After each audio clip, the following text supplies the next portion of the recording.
Let's do the Philips demo. So let's just give credit to Philips, okay? Because this is the first company, 2017, I give this presentation where I have the digital pathology timelines. Two companies, no, not two companies, two dates, both with Philips. 2014, IDEX for veterinary medicine went with Philips, went digital, global, and scaled operations.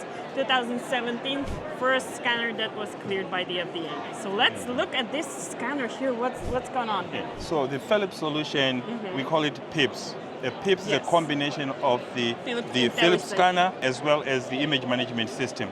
So what we're looking at up right now is our latest image management system. So the interface, when you look at it, the way it is presented in cases is similar to what they're coming today in an analog workflow. A case is presented in a tray with all the images that need to be reviewed by a pathologist.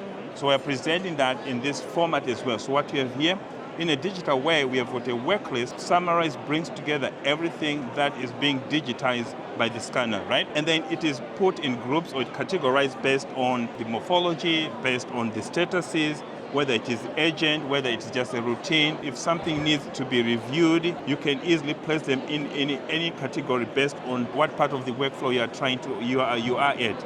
So what you see here, we have all the cases that are being in the system.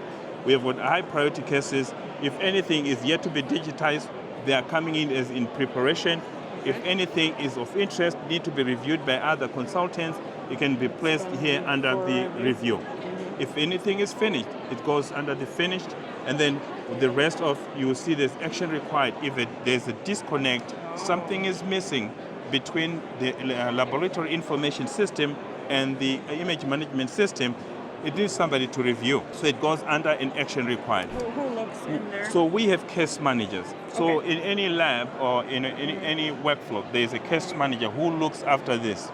They may be responsible of assigning cases to pathologists, because when you go in here, you can see it can be overwhelming. For bigger institutions where you're dealing with 1,000 and 1,000 slides per day, for an efficient workflow, you don't want a consultant coming in to look through 1,000.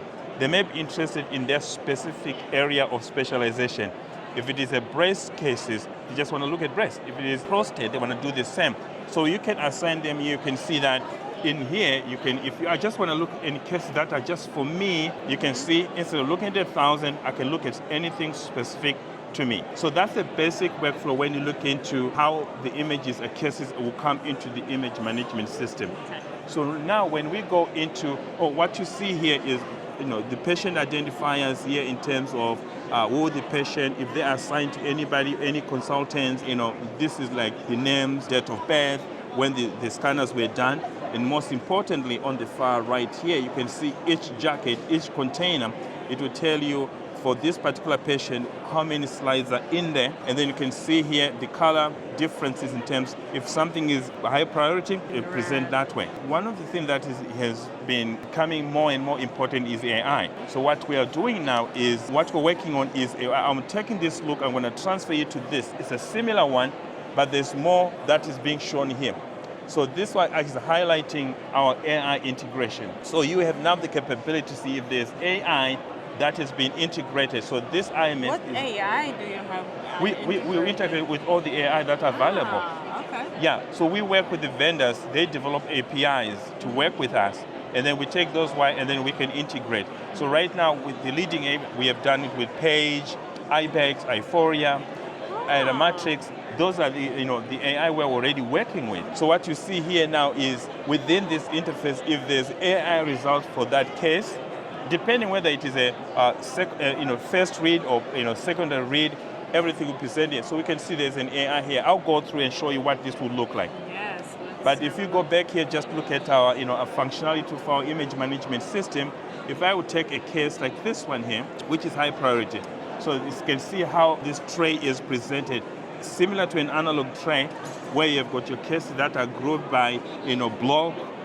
They're also grouped by tissue type, and then you can see here you've got your tray presented over here, and then here if there's any reports or documents that are coming with that, they may be coming from the laboratory information system, they're also presented here. So when we open a single image, You can see now, so this is our latest offering of the image management system, where you've got your, your slide tray, presented on the left-hand side here, showing you exactly which slide you're looking at, the barcode, the thumbnail of the image. In the middle here, you can see now that the whole slide. Then we have all the tools now that we can utilize to cycle through and look through what, each image. We have over here, a little mini map that can show you where you are and how you're navigating through the image. So why are they delineated with red?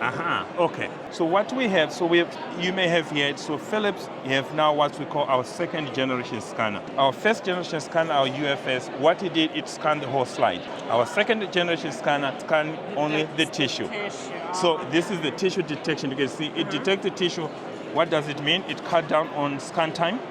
It comes down on the file size. We can save about, at 15 to 20% tissue, storage sizes, which becomes a big impact when it comes to IT infrastructure. So what you see here, the second generation scanner is only, scanning the tissue area and discarding everything else. It saves on time. So when you go in here, you've got all the tools, navigation tools that are presented to you that you could use over here.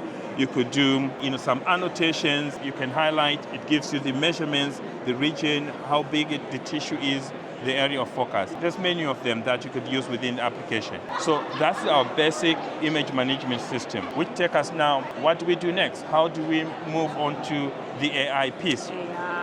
So when you look at AI now, so for example, so this is a case with an AI results associated with it. So what you see here is there's a case ID who is assigned to me, the patient identifies everything else, and the status to show, if the AI results are there. So if I would go into this case, again, that's the tray we're talking about. You can see this tray here. We can open this particular slide, same functionality. But what we've done now, this slide with an AI result, you can see there's a check mark saying, hey, there's an AI result here. And then what do you want to do with it? Hey, I want to look into that and see, so I can log and launch an AI. So now I'm contextually launching the AI for that particular case. And now you can see, now I am in the AI application now. Then I can see, the different heat maps depending on the level of exactly. And then over here with AI tools, you can see the grading, whether it is malignant, what type of cancer it is. They're all color coded here. You can see the color codes here. With the AI tools, you can choose to highlight and hide those areas and compare with the other tissue areas. And then these are the basic AI functionality. You can cycle through the various images in a case. What's important now, so that for patient safety, you want to make sure you don't mix patients, you don't mix cases. This is launched in context. When I get out of here, everything is erased. I go back to my work list. So how do you deploy the AI? It's deployed in the background, or how come you have a check mark on this one and not the other one? So what we do is all comes through the API and integration that we work with the vendors, the AI providers, right? So what basically we do is through our API and integration, we can communicate.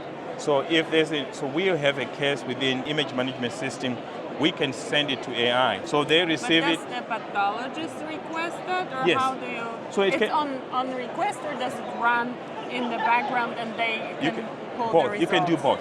You can do an on-demand request where I say, I've got a case, I'm going to send it to AI, right? That's one. Secondly, you can have a workflow. So what others, they do have what's called a first read workflow, where it is every case that comes in from the scanner through an LIS integration. The LIS integration will say, this needs to go directly to AI. So it will come into the image management system and automatically get sent to AI. So that's what we call it a first read. And the AI receives it, and then they'll do the algorithm, they'll do analysis, and then they can send the results back. For now, what we're doing, we are doing a launch from the image management system to AI. Okay. The next phase for what we're working on is to have to do what's called embedded AI. So what they'll do, we will send it, they'll process it, they'll send the results back, and the results will reside within the image management system. Okay. So the pathologists don't have to go out. They can stay within here, and they can visualize all the heat maps within the image management system. So that's the next phase. Okay. Thank you so much. All right. Thank you for coming, and thank you for spending time with us. Of course. Absolutely. I needed to. You guys were the first. Thank you.